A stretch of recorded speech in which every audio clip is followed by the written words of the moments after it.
Hey, welcome back to the Lick of the Week videos.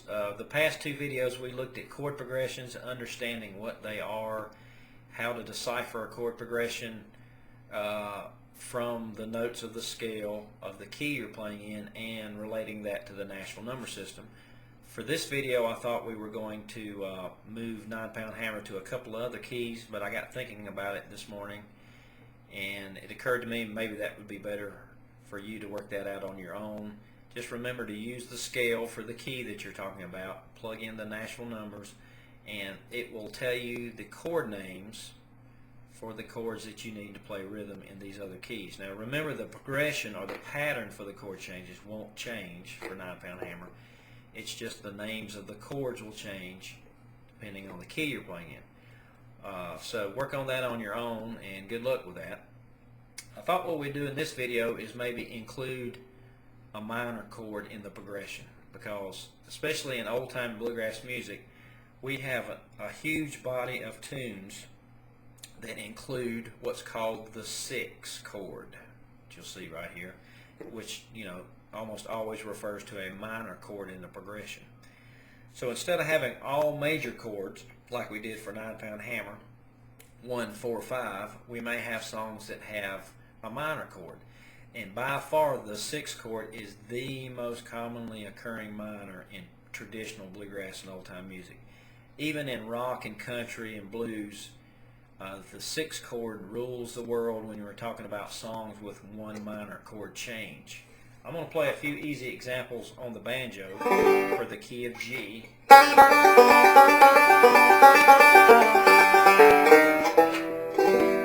Foggy Mountain Breakdown, you notice, in the key of G is G to E minor, which is 1 to 6. That 1 to 6 relationship is foundational for a lot of songwriting and for a lot of tunes that you hear in traditional music. Cumberland Gap, G to E minor. Sally Gooden, which is usually played in a different key, but if I played Sally Gooden in the key of G, I would have G to E minor, same progression again. If I played Down the Road in the key of G, which is not normally found there, but if I just wanted to for an example, G to E minor. Temperance Reel, G to E minor. And I mean, it's almost endless.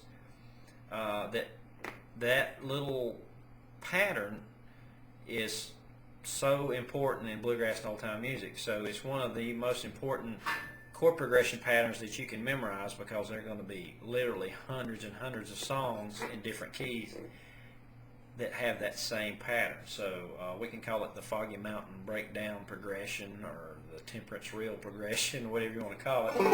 But we're going to call it 1, 4, 5 it being our major chord progression, and then we'll have a whole set of tunes that have the 6 included in it.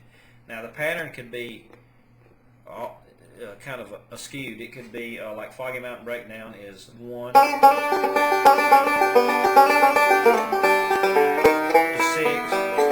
back to 1,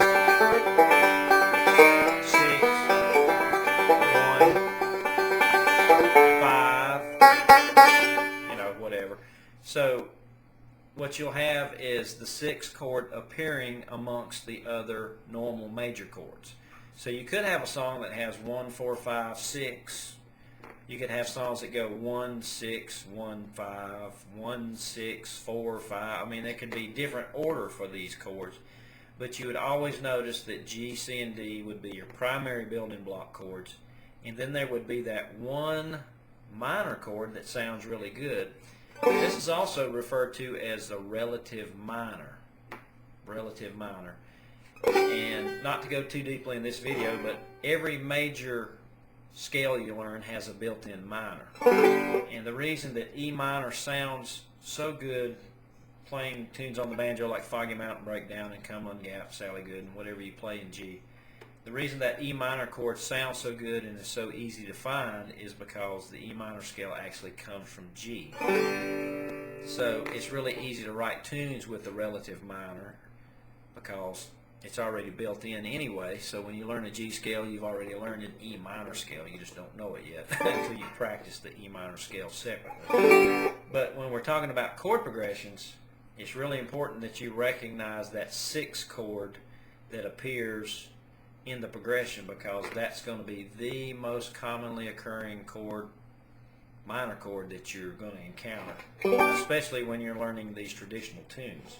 Now, what we can do in this video is kind of do the same thing we did with 9-Pound Hammer. Let's take the song Foggy Mountain Breakdown and rhythmically play back up. We won't worry about the lead.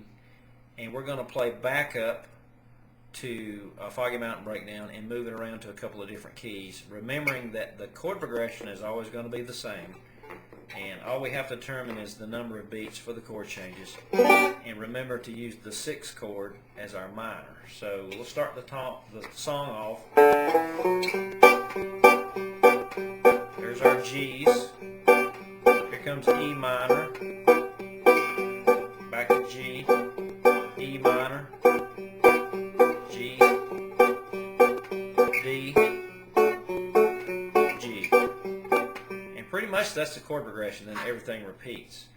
Now that would be a 1, 6, 1, 6, 1, 5, back to 1.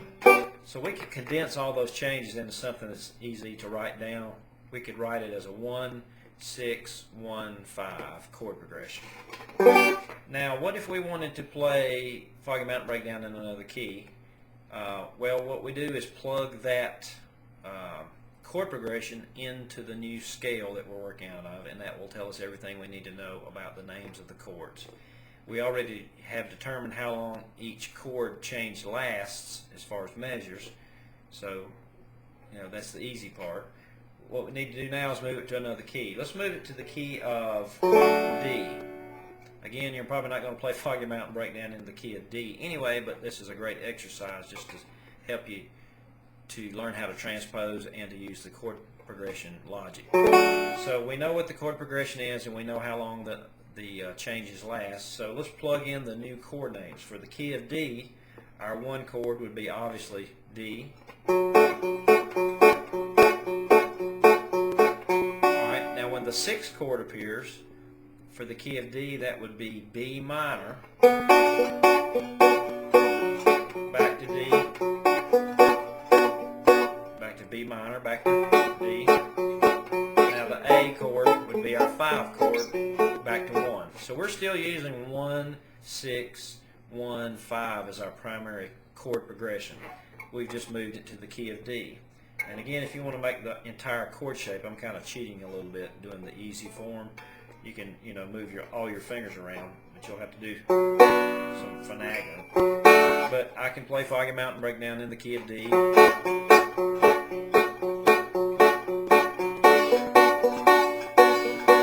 And just use the 1, 6, 1, 5 chord progression pattern, and I can move it anywhere I want. What if I wanted to move that, I don't know, to the key of C? Let me move up the neck a little bit so I can use some full chord shapes.